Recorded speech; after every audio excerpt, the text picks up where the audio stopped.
So I don't know why people keep saying that Star Trek is communist, but I hear it all the time. Maybe it's one of the writers that said that he is writing a communist show, but clearly none of the characters have said it.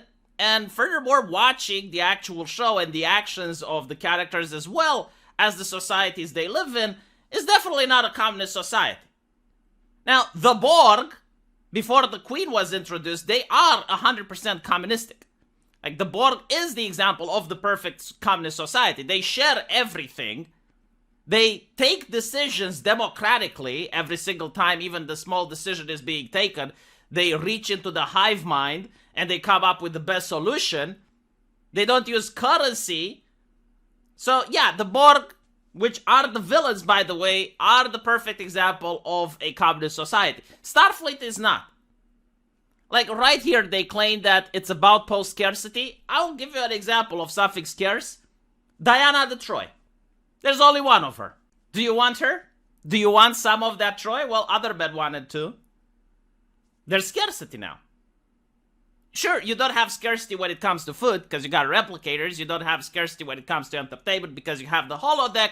But when it comes to finding a significant other, there is scarcity.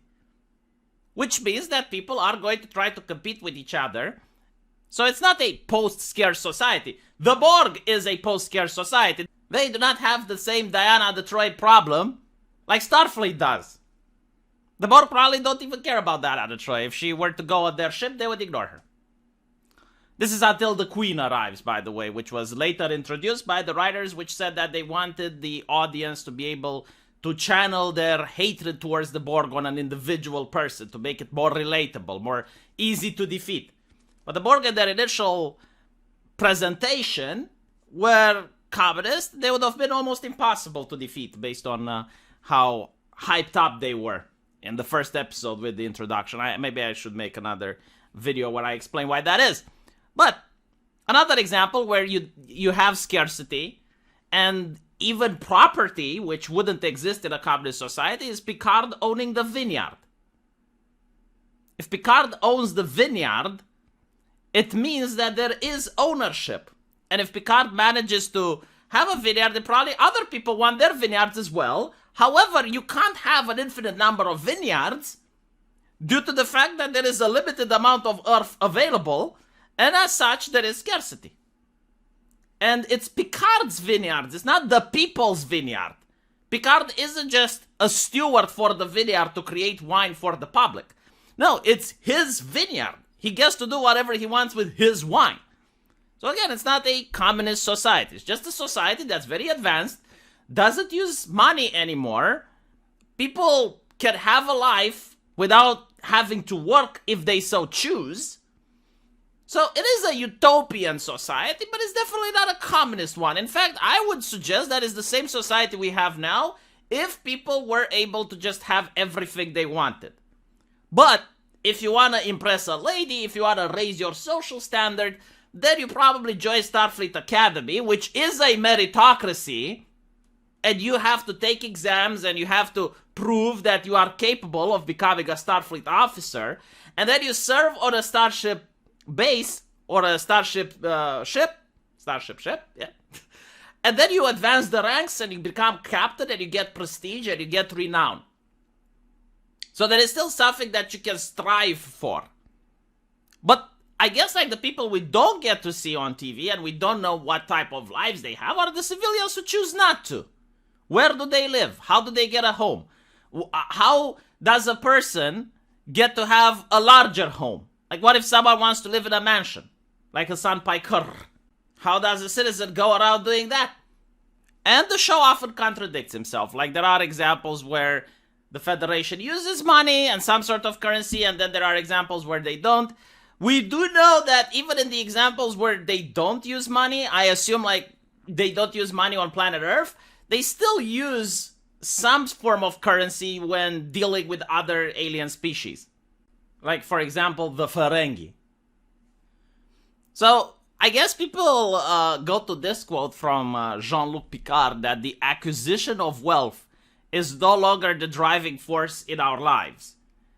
We work to better ourselves and the rest of humanity. Now, he uses the word we the same like a journalist. I don't know if every single person agrees with Picard from within the Star Trek universe.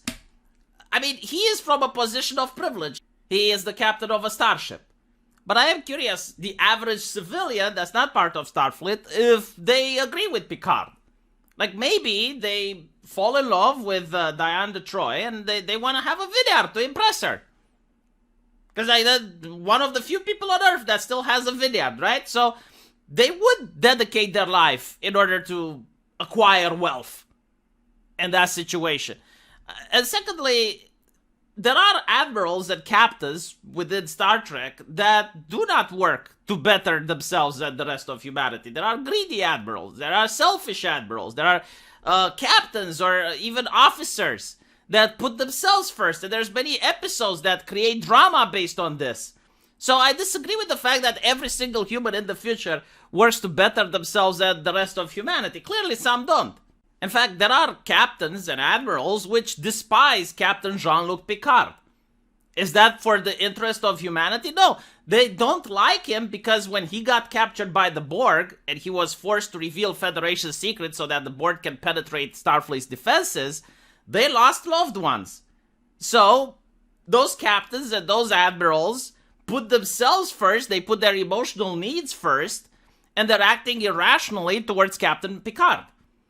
Again, the Borg don't do this, because the Borg are actually communists. The Borg don't have this problem. There's not like one drone that does something bad, like one drone gets captured, and because of that, the secrets of the Borg are exposed, that they feel vindictive towards that drone. The Borg are genuinely communists, an actual communist society, which for some reason no communist wants to promote.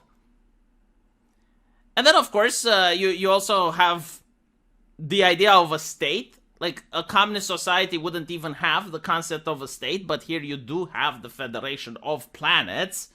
A communist society wouldn't even need a military, because if you read the Marx teachings, the communists are peace-loving people, so there's no more need for war. But as we experience, Starfleet does battle with many enemies and threats that they have to deal with, like the Romulans and the Klingons, and of course, later on, the Borg and the Dominion. Like, there's threats from everywhere, right? And they have a military society. I think, like, at one point they even have a draft during the Dominion War on some planets. Again, like, this is not very well explored within the series. Like, we don't really know how the Starfleet military looks like, what their equipment is, do they have tanks or anything like that. There's just a couple of snippets here and there. But what I am trying to say is that I don't see this as a communist society. In fact, it's just like a very American society where you have free shit, because the technology exists that allows you to have free shit. But that's pretty much it. I would be willing to hear any person disagreeing with me, and what are your arguments to say that Starfleet is a communist society. And do let me know in the comment section, because this is a discussion that I'm very fascinated by. And I'll see you there. Take care.